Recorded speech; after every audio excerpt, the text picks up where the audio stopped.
Seems like I landed on this deserted island. I don't necessarily remember anything. All I can remember was that I was on a cruise ship, headed down to the Bahamas for a vacation, and while I was there, I guess I met a few fans on the ship, and that's all. I guess my memories have been completely erased. But what's this? Warioware Move It? Well, it's not like I have anything better to do, so this'll give me a couple hours to kill before rescue comes. You know, as much as I want to get away from reviewing stuff, I'm at least away from home, getting a vacation. I got a TV that barely functions, a beach towel for lying down on, and my copy of Warioware Move It. Though necessarily, this doesn't feel like a vacation to me. This feels like I'm more or less working on something. Anyways, let's talk about Wario for a bit. Wario, Wario, Wario.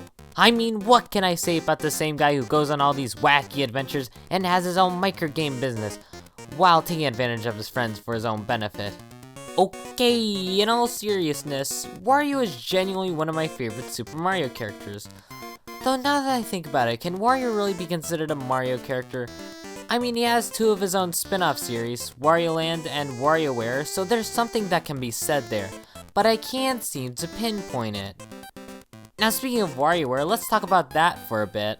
Warioware is a series of games that started out on the Game Boy Advance 20 years ago. Sorry. The series was initially based around getting the high score in each of the 200 plus microgames included in the game, and would later evolve into being a series dedicated to various gimmicks. From wiggling the Wii remote around to multiplayer focused games, from getting to create your own games to using an already clunky camera on a console from 2008, this series seems to be an experimental one, utilizing the various gimmicks of each dedicated console it was brought over to. When it came to the Nintendo Switch, two WarioWare games were released, WarioWare Get It Together, and the topic of today's video, WarioWare Move It. Full disclosure, I haven't actually played Get It Together yet, but what I can say with full confidence is that I have played Move It, and I can safely say, I don't know if I vibe with this game all too much. But first, let's talk about the game a little bit. WarioWare Move It is the most recent entry in the WarioWare series, and the third WarioWare game to get released on the Nintendo Switch, if we're counting Get It Together and WarioWare Inc. on the Game Boy Advance at least. It's on Nintendo Switch Online, trust me. The game was released on November 3rd of this year and follows the same tradition as most WarioWare games, with having a certain gimmick added onto it and having the player use the gimmick to their advantage. When the game was announced in June, it seemed like a lot of fun to play. Finally, a proper sequel to WarioWare Smooth Moves with motion controls. Surely they don't mess it up somehow. If I were to be honest about this game, I was kinda excited for it when it was announced. Another new WarioWare on the Nintendo Switch? Hell yeah, you have my attention! Unlike Get It Together, where the gimmick is controlling various different characters, Move It uses the Joy-Con's motion controls for its microgames. Does it work? I mean, sometimes it does, and sometimes it doesn't, and when it works, it's actually fun. Now that begs the question, does this game hold up? I know I said that I personally don't care for this game, but I'm sure it's alright on its own, right? WarioWare Move It starts off with this opening cutscene telling the tale of an island.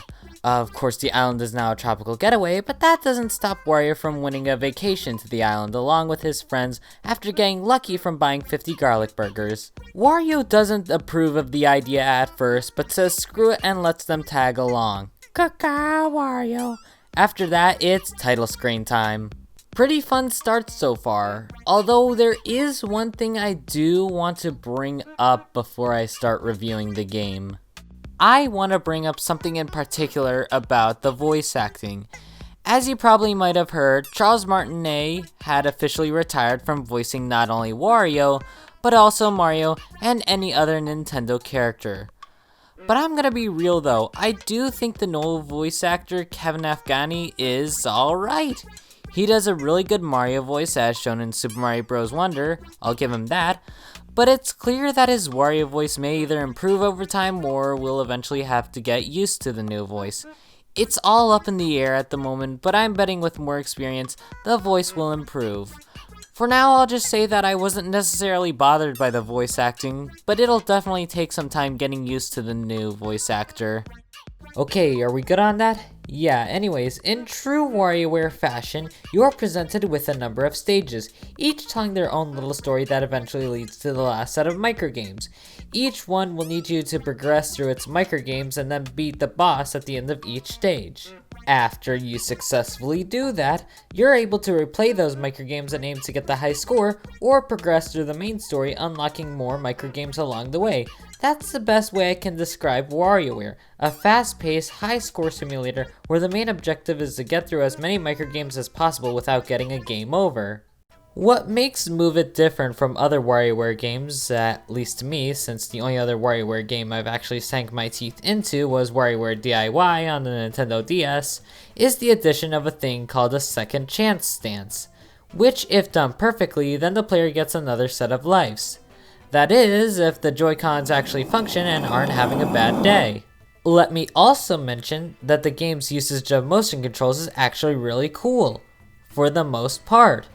You know you're fucked when even brain training on the Nintendo Switch can get the IR camera right than Wario. The forms in the game can be really fun to perform, but there's a few duds in there that I'm not too fond of. Pounce and hand model are some of the biggest offenders in my opinion. I think the biggest reason why Pounce is tied with hand model being my least favorite form in the game is because of the boss microgame in Jimmy T's stage. You see, in the boss microgame, you flip meat over with 2 robot arms. Seems simple enough? Well, the issue is the meat is on a conveyor belt and getting the meat to flip over is a pain in the ass sometimes. To add on to this, you'll have a limited number of flips before you're practically forced to recharge the battery, which can be a giant inconvenience at times. Overall, I didn't enjoy this microgame at all, and the controls didn't make it any better, which is a shame because as I've said before, this is Jimmy T's boss stage, and I've always thought Jimmy T was one of my favorite characters in this series.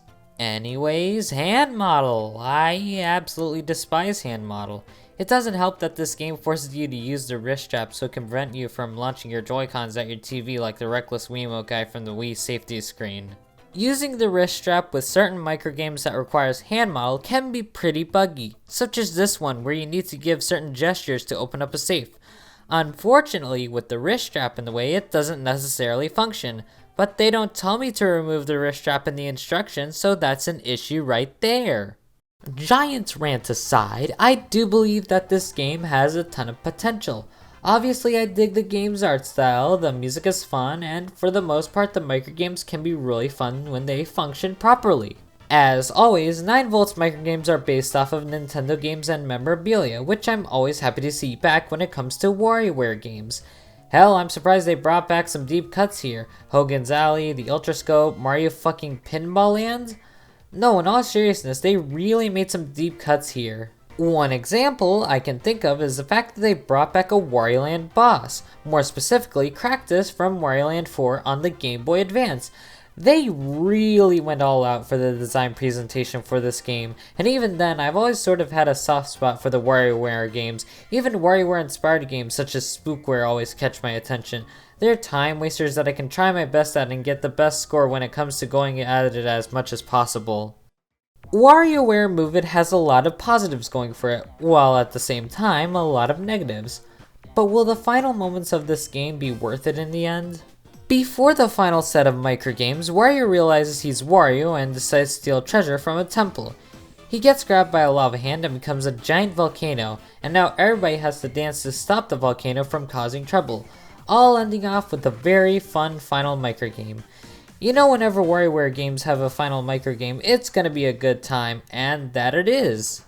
Anyways, after you beat all the microgames in the last set, Wario gets thrown out of the volcano, but where he lands is an unfortunate case. But still, we need an ending, so I guess that's the ending of WarioWare Move It. Wario is now considered a god by a group of island people known as the Woods Watchers, which I should have mentioned before, but whatever.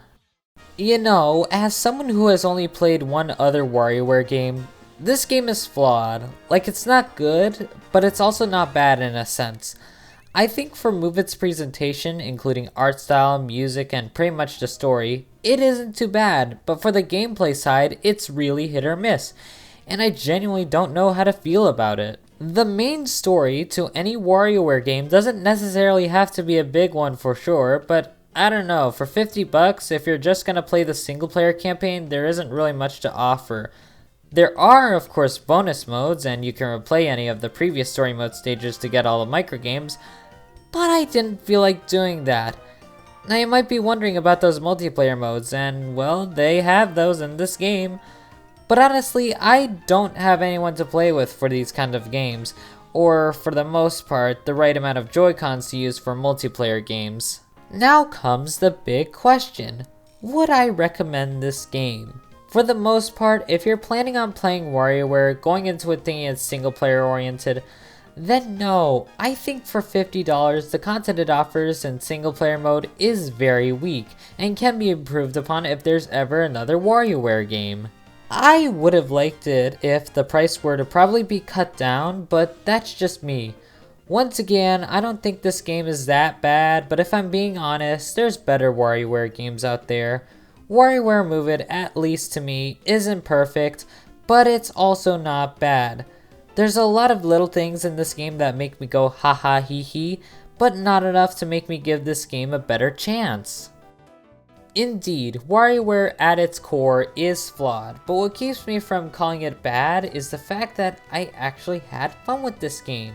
It's not inherently the best, but I do believe that people can still find enjoyment in video games, even ones they don't necessarily like. Although saying that made me realize that it is getting rather late here on this island. Perhaps I'll find something to help me get out of here as soon as possible, but for now, I think it's time for me to rest. I hope I can find help eventually.